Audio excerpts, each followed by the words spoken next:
আসসালামু আলাইকুম।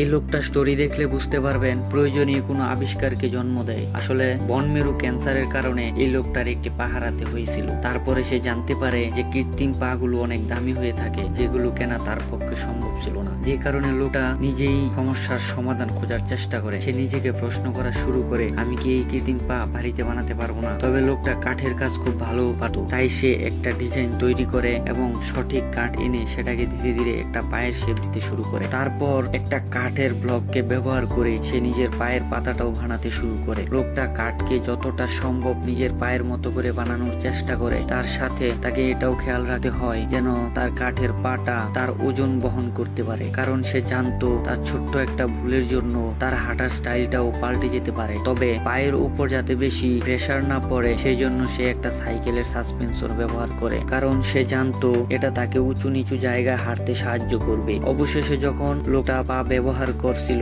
তখন সে বুঝতে পারে সে আগের মতোই হাঁটতে পারছিল। সুতরাং আপনার সামনে যদি কোনো সমস্যা থাকে তাহলে আপনিও চেষ্টা করুন, আপনিও চাইলে একটা না একটা সমাধান নিশ্চয়ই খুঁজে পাবেন।